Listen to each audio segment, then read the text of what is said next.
Hello student, good morning.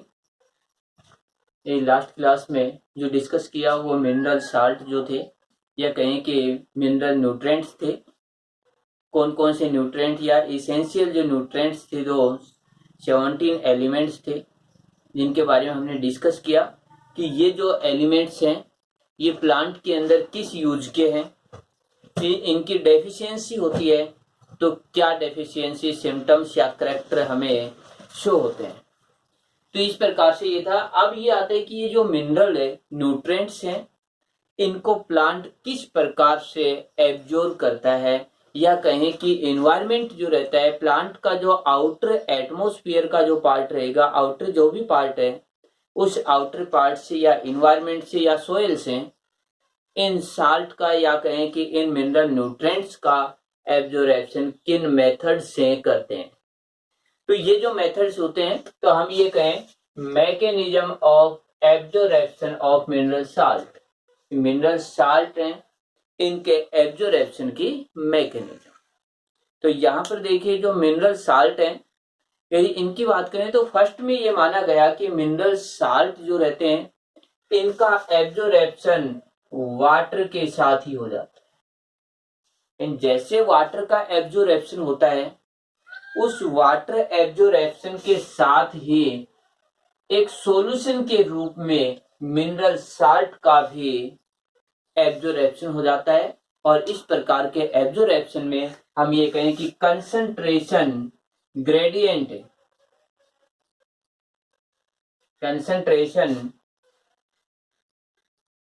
Gradient के according होता है, ये माना गया।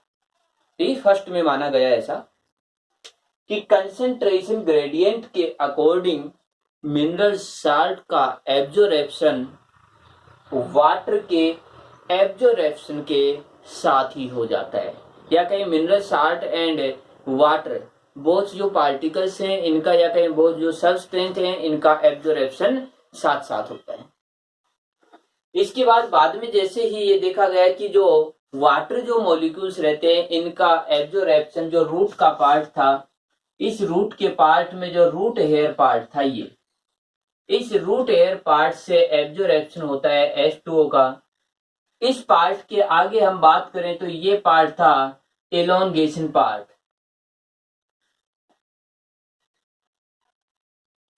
Elongation part. और इधर का जो पार्ट था ये था division reason.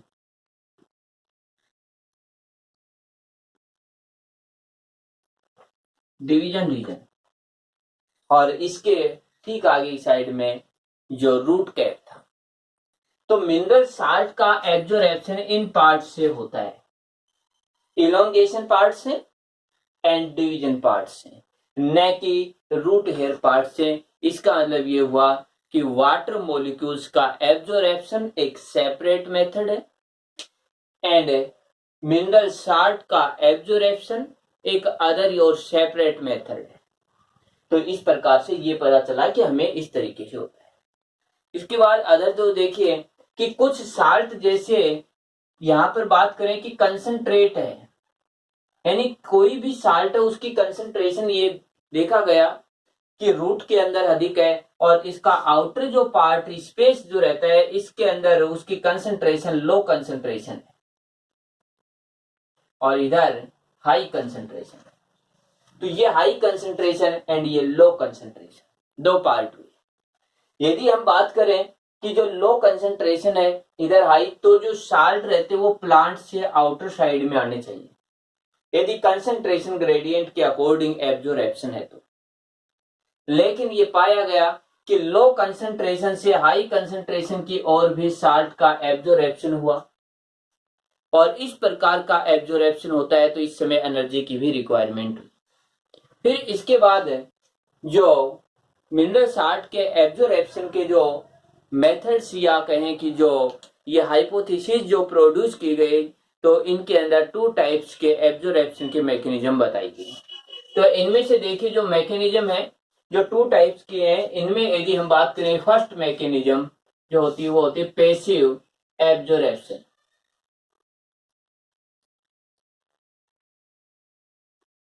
Passive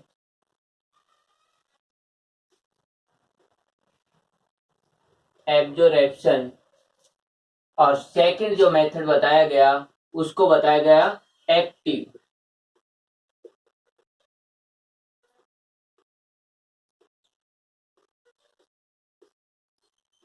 passive absorption and active absorption. तो ये जो मेथड्स हैं इनमें देखिए कि ये जो पैसिव एब्जॉर्प्शन होता है इसका मेन कैरेक्टर ये रहता है कि पैसिव एब्जॉर्प्शन में एनर्जी यूज में नहीं आती है, एनर्जी यूज जो है वो नहीं होता है, and not energy use, energy का उपयोग नहीं होगा। इसके बाद एक्टिव एब्जॉर्प्शन की बात करें तो यहां पर हम ये कहेंगे एनर्जी यूज होगा, यानी यहां पर एनर्जी का यूज होता है। एक तो ये रहता है। इसके बाद ही इस प्रकार का जो एब्जॉर्प्शन रहता है वो कंसंट्रेशन ग्रेडियंट के अकॉर्डिंग, यानी ये एब्जॉर्प्शन रहेगा वो कंसंट्रेशन ग्रेडियंट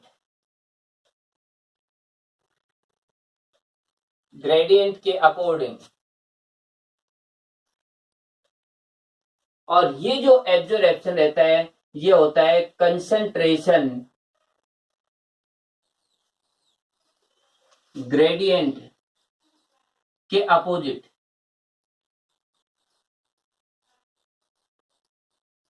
होगा, कंसंट्रेशन ग्रेडियंट के अपोजिट होगा, और ये रहेगा कंसंट्रेशन ग्रेडियंट के अकॉर्डिंग होता है। तो इस प्रकार से एब्जॉर्प्शन के मेनली टू मेथड्स बताए। अब इनके भी कुछ एक अलग अलग साइंटिस्ट ने अपनी अपनी हाइपोथेसिस या थ्योरी दी, उन थ्योरी को देखते हैं कि इसमें कौन सी थ्योरी और इसमें कौन सी, और उनकी मैकेनिज्म क्या होती है। तो अब ये जो थ्योरी है इन थ्योरी को देखते हैं।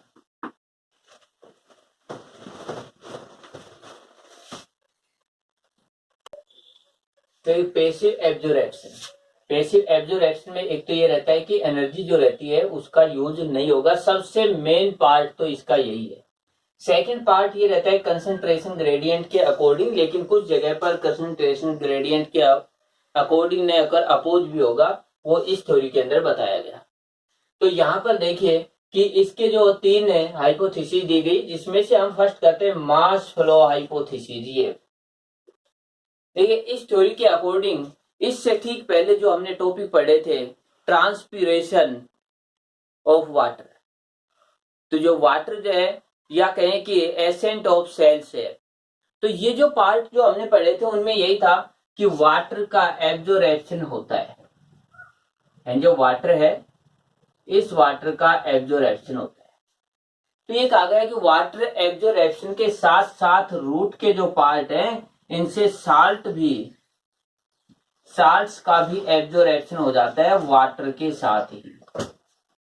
तो ये जो हाइपोथेसिस है, देखिए ये हाइपोथेसिस सबसे फर्स्ट की हाइपोथेसिस है कि वाटर के साथ साथ साल्ट का एब्जॉर्प्शन हो जाता है। इस थ्योरी के अकॉर्डिंग तो वाटर के साथ ही साल्ट का एब्जॉर्प्शन होगा, बट ऐसा नहीं पाया गया। बाद में काफी और भी हुए कि वाटर से सेपरेट होता है, ये एनर्जी भी यूज में आती है, कंसंट्रेशन ग्रेडियंट के अपोजिट भी होता है। तो इस थ्योरी के अकॉर्डिंग तो कंसंट्रेशन ग्रेडियंट के अकॉर्डिंग वाटर के साथ साल्ट का एब्जॉर्प्शन होता है। और ये जो एब्जॉर्प्शन होता है तो ये कहा गया कि जो ट्रांसपिरेशन पूल, जो यहाँ पर एक जो सिद्धांत आया था उस सिद्धांत के अकॉर्डिंग वाटर का एब्जॉर्प्शन उसके साथ ये, इससे अधिक इसके अंदर कुछ ऐसा नहीं है, क्योंकि सभी आयंस का एब्जॉर्प्शन इस विधि से नहीं हो पाता है। इसके बाद अगला आया आयन एक्सचेंज। तो देखिए आयन एक्सचेंज की बात करें हम इस मेथड, तो हम ये कहेंगे कि जैसे ये रूट का पार्ट है, इस तरीके से, जैसे ये रूट का जो पार्ट है देखिए इस तरीके, तो रूट जो पार्ट है यहां पर है आयन, तो आयन जो है पॉजिटिव आयन भी रहेंगे, नेगेटिव आयन भी रहेंगे, इस तरीके इन्वायरमेंट में या सोइल के अंदर इस तरीके से आयन है। ऐसे हम ये कहें कि यहां पर भी आयन प्रेजेंट रहेंगे, जैसे पॉजिटिव आयन हुए, जैसे नेगेटिव आयन हुए, इस तरीके से रूट के अंदर भी हैं और रूट के बाहर के स्पेस में भी हैं, यानी ये कहें कि इनर स्पेस है और ये हुआ आउटर स्पेस। तो यहाँ पर आयन्स है वो एक्सचेंज हो जाते हैं। कैसे होते हैं कि जैसे ये नेगेटिव पॉजिटिव आयन है, ये आया आउटर साइड में, मान लेते हैं कि एग्जाम्पल के तौर पर हमने H प्लस को इधर बाहर भेजा कि रूट से H प्लस इधर आउटर साइड में आ गए, तो आयन्स जो रहते हैं वो बैलेंस में रहते हैं। इसको बैलेंस करने के लिए इधर से जो पॉजिटिव चार्ज रहता है वो इस रूट में एंटर कर जाता है। मान लेते हैं कि यहाँ पर जो पोटेशियम जो है वो पोटेशियम आयन है वो इधर एंट्री कर गया, तो आयन एक्सचेंज हुए। पॉजिटिव चार्ज के आयन से पॉजिटिव चार्ज का आयन ही यहां पर आ गया। ऐसे ही यदि हम बात करें नेगेटिव चार्ज की, तो मान लेते हैं कि नेगेटिव चार्ज का आयन इधर आउटर साइड में आया, तो इधर से ये नेगेटिव चार्ज का आयन इधर अंदर आ जाएगा। तो इस तरीके से यदि हम देखें तो देखिए ये पॉजिटिव चार्ज और ये नेगेटिव चार्ज इधर आ गए और ये आउटर साइड में आ गए, ये पॉजिटिव नेगेटिव चार्ज हुआ और ये पॉजिटिव चार्ज। तो यहाँ पर एक स्पेसिफिक बात है कि यदि एनाइन जो है, एनाइन का एक्सचेंज एनाइन से और कैटाइन का एक्सचेंज कैटाइन से ही होगा, तो जो आयन प्लांट के रूट के इनर स्पेस में है वो रूट के आउटर स्पेस में आ जाते हैं या कहीं सोइल में आ जाते हैं और सोइल से आयन रूट में एंटर कर जाते हैं। इस तरीके से ये थ्योरी बताई जो सेकंड थ्योरी है इसके अकॉर्डिंग। अब हम बात करते हैं सेकंड थ्योरी, ये है डोनन इक्विलिब्रियम हाइपोथेसिस। तो डोनन इक्विलिब्रियम हाइपोथेसिस है। अब इस थ्योरी को देखते हैं कि इसके अकॉर्डिंग क्या रहेगा। तो देखिए उसी प्रकार से रूट जो है, इस रूट का एक पार्ट तो हम ये कहेंगे कि आउटर, यानी ये आउटर स्पेस यहां पर, और ये यदि बात करें तो ये रूट का हुआ इनर स्पेस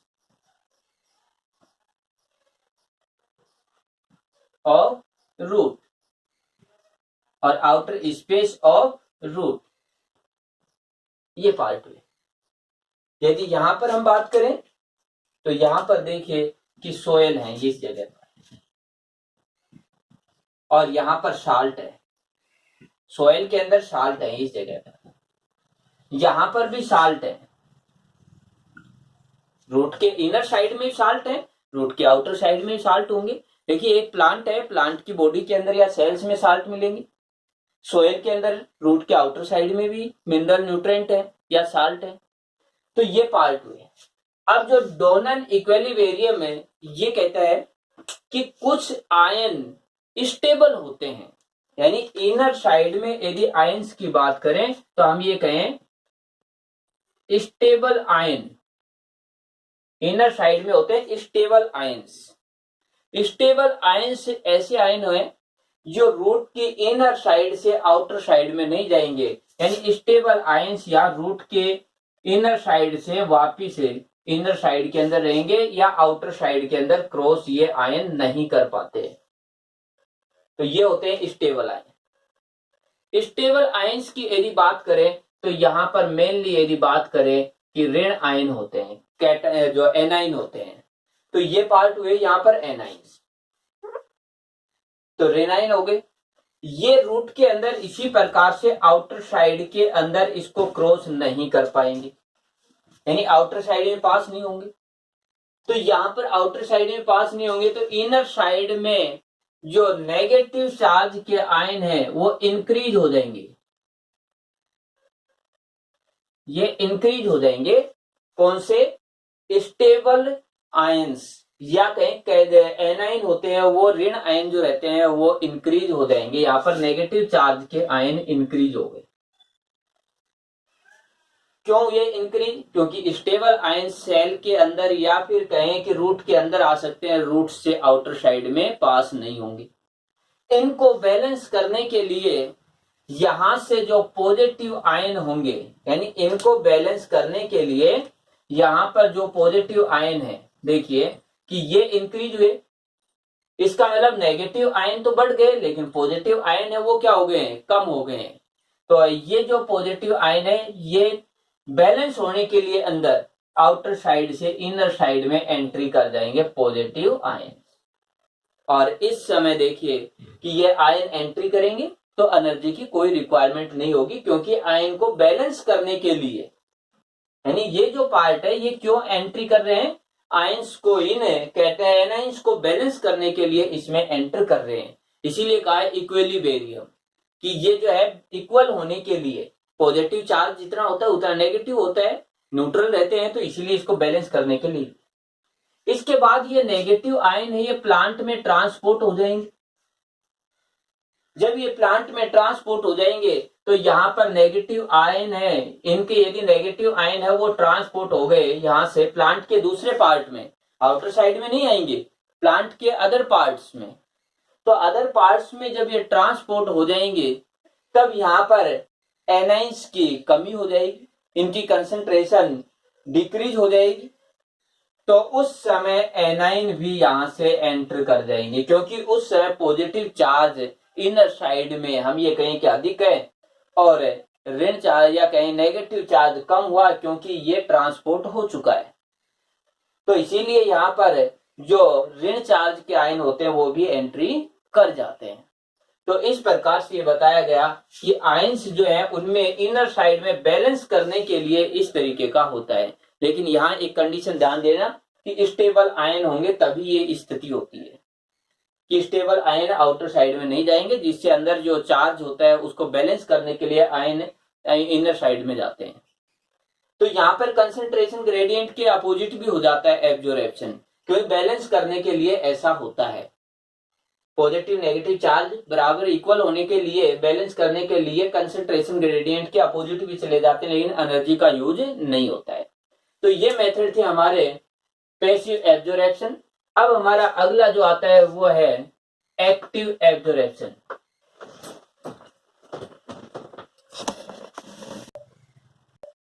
देखिए एक्टिव एब्जॉर्प्शन में एनर्जी का यूज होगा और इसके अंदर मेनली 3 कंसेप्ट दी गई। फर्स्ट है कैरियर कंसेप्ट, इसके बाद है सेकंड आयन पंप या साइटोक्रोम पंप कंसेप्ट, और थर्ड नंबर पर है इलेक्ट्रोकेमिकल ग्रेडियंट हाइपोथेसिस। इनमें से देखिए जो हम बात करें कि जो कैरियर जो कंसेप्ट है इसकी, कि कैरियर कंसेप्ट क्या होता है, इस फर्स्ट पार्ट। देखिए जो भी सेल्स होती हैं, तो जो प्लाज्मा मेम्ब्रेन है या फिर कहें कि टोनोप्लास्ट होते हैं, उनकी जो मेम्ब्रेन होती है, इन मेम्ब्रेन्स के अंदर कुछ स्पेसिफिक प्रोटीन होती है, और ये स्पेसिफिक प्रोटीन किसी भी मॉलिक्यूल को ट्रांसपोर्ट करने का फंक्शन करते हैं, या कैरियर की तरह एक फंक्शन करती है, जो अपने साथ किसी अदर मॉलिक्यूल्स को अटैच करती हैं, और अटैच करने के बाद वह किसी दूसरे पार्ट की ओर उस अदर मॉलिक्यूल्स को ट्रांसपोर्ट कर देती है। लेकिन जब वो ट्रांसपोर्ट करती हैं तो उस समय उन्हें एनर्जी की रिक्वायरमेंट होती है। इसी बेसिस पर यह हाइपोथेसिस है। इस हाइपोथेसिस के अकॉर्डिंग देखिए कि जैसे ये रूट है, इस रूट के ये आउटर साइड का स्पेस है, या फिर कहें ये सोयल हुआ, तो ये सोयल हुआ। तो ये सोयल जो पार्ट है, इधर से यदि हम देखें तो ये सोयल पार्ट यानी आउटर स्पेस का पार्ट हुआ। इस सोयल की बात करें, इसमें आयन प्रेजेंट है, यानी बहुत सारे यहां पर हम देखें आयन। ये पार्ट की बात करें, ये सेल जो रूट है उस रूट का आउटर सरफेस है, इससे इधर सोयल, और यदि इससे इधर की साइड में बात करें इनर स्पेस ऑफ रूट, ये इनर साइड होगी इसकी, ये इधर से। तो सोयल जो रहता है, यदि सोयल और इनर स्पेस की हम कंसंट्रेशन की बात करें तो कंसंट्रेशन हो सकता है किसी भी टाइप से हो, कम या अधिक कैसे भी हो सकती है। अब इसके बाद देखिए कि ये जो पार्ट है, तो ये जो पार्ट है इधर से यदि हम देखें तो ये एक ऐसा प्रोटीन है जो अदर मॉलिक्यूल्स को अपने साथ अटैच करता है एंड ट्रांसपोर्ट करता है। तो यहां पर ये कहें इसको कहा carrier, and this protein is called carrier. तो ये जो प्रोटीन है ये कैरियर हुई। ये सबसे फर्स्ट में एटीपी से रिएक्शन करेगी, एटीपी से रिएक्शन करके, यानी एटीपी क्या है, एनर्जी। लिविंग ऑर्गेनिज्म में एनर्जी क्या है, एटीपी। एटीपी से एनर्जी लेती है, और इसके बाद ये कैरियर प्रोटीन जो रहती है या कैरियर जो रहता है ये एक्टिव हो जाता है, एनर्जी लेने के बाद इसे कहते हैं एक्टिव कैरियर, कि अब ये एक्टिव हो गया, अपना फंक्शन कर सकता है। इसके बाद ये आउटर साइड में जो आयंस रहते हैं, इन आयंस के पास रहता है, जैसे आउटर सरफेस पर था, तो आयन इससे एक्टिव के साथ जुड़ जाते हैं, इस एक्टिव कैरियर से अटैच होते हैं। अब इसके बाद ये एक स्ट्रक्चर बनती है जिसको बोल देते हैं कैरियर आयन कॉम्प्लेक्स। तो ये जो कैरियर आयन कॉम्प्लेक्स का फॉर्मेशन हुआ, इसमें कैरियर और आयन दोनों एक साथ अटैच हो गए। इसके बाद ये जो कैरियर आयन कॉम्प्लेक्स है ये ब्रेक डाउन हो जाता है और आयन इनर साइड में आ गए और कैरियर फिर से इनएक्टिव हो जाता है, जो एटीपी को लेकर फिर एक्टिव होगा। और हम ये कह सकते हैं कि ये जो पार्ट रहता है, ये पार्ट फिर से इसी प्रोसेस को रिपीट करने लग जाता है। तो इस तरीके से ये कैरियर का जो ट्रांसपोर्ट कंसेप्ट है, इसके बेसिस पर ये हुआ कि एक प्रोटीन अपने साथ एनर्जी को लेती है, एनर्जी लेकर एक्टिव हुई, उसके बाद वह आयंस से अटैच होती है, आयंस को इनर साइड में ट्रांसपोर्ट कर देती है, उसके बाद अगली बार रिएक्शन करने के लिए फिर से एटीपी से जुड़ जाती है। तो इस तरीके से एक तो ये है। इसके बाद सेकंड जो मेथड आता है वो है आयन पंप का। तो इस आयन पंप के अंदर देखिए किस तरीके से होता है कि आयन पंप जो है, इसके अंदर ये बताया गया कि ये जो पार्ट रहता है कि इधर जो है रेस्पिरेशन की प्रोसेस चलती है, इनर स्पेस है, इस इनर स्पेस में चलती है रेस्पिरेशन,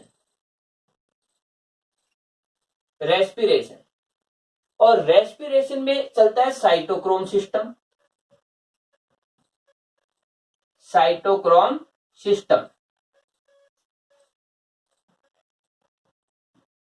तो ये जो साइटोक्रोम सिस्टम चलता है रेस्पिरेशन से रिलेटेड है, और इस साइटोक्रोम सिस्टम के अंदर एटीपी जो है इसका फॉर्मेशन होता है, एटीपी फॉर्मेशन।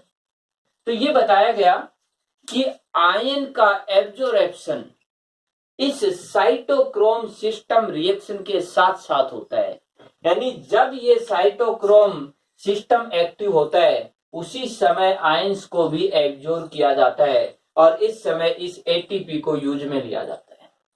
तो कहा साइटोक्रोम सिस्टम का साइटोक्रोम सिस्टम जो है, ये साइटोक्रोम सिस्टम जैसे ये अपने फंक्शन करता है वैसे ही आयंस जो रहते हैं इन आयंस का एब्जॉर्प्शन भी किया जाता है। अब इसी के साथ में देखिए कि इसके साथ ये बताया गया फर्स्ट में यहां पर जो एनाइन होते हैं, इस एनाइन का एब्जॉर्प्शन होता है इस साइटोक्रोम सिस्टम के साथ, न कि कैटाइन या पॉजिटिव चार्ज के आयन का। मेनली किसका हुआ, जो नेगेटिव चार्ज है या एनाइन है, इनका एब्जॉर्प्शन होता है इसके साथ। तो इनर साइड में देखिए, इनर साइड में क्या हो जाएगा कि जैसे इसका एब्जॉर्प्शन होगा तो इनर साइड के अंदर नेगेटिव चार्ज है वो इंक्रीज हो जाएगा, यानी ये सरफेस एरिया है, इससे इनर साइड में नेगेटिव चार्ज है वो इंक्रीज होगा। तो यहाँ एब्जॉर्प्शन हो रहा है एनाइन का या ऋणाइन का। इसके बाद इसको बैलेंस करने के लिए देखिए इस समय एटीपी यूज आया, लेकिन इसको बैलेंस करने के लिए पॉजिटिव चार्ज या कहें कि कैटाइन भी इनर साइड में आ जाते हैं, और इस तरीके से ये जो एब्जॉर्प्शन हुआ ये हुआ पैसिव और ये हुआ एक्टिव। तो ये एब्जॉर्प्शन तो ओनली बैलेंस करने के लिए हुआ, मेन एब्जॉर्प्शन तो ये, यदि ये नहीं होगा तो ये तो अपने आप ही नहीं होगा। तो इस तरीके से ये सेकंड जो थी आयन पंप या साइटोक्रोम पंप कंसेप्ट। इसके बाद थर्ड है इलेक्ट्रोकेमिकल ग्रेडियंट कंसेप्ट। अब इस कंसेप्ट को और देखिए कि इलेक्ट्रोकेमिकल जो ग्रेडियंट जो कंसेप्ट है वो किस तरीके से रही। देखिए ये जो inner space of root,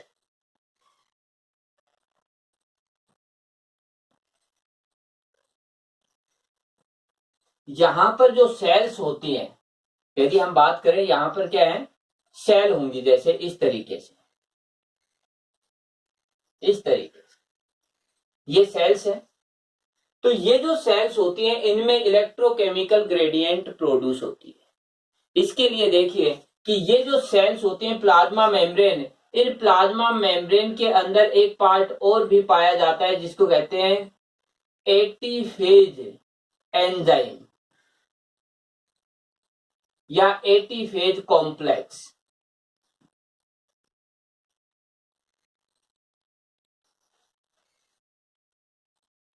eighty phase complex या 80 फेज एंजाइम यहां पर प्रेजेंट होता है।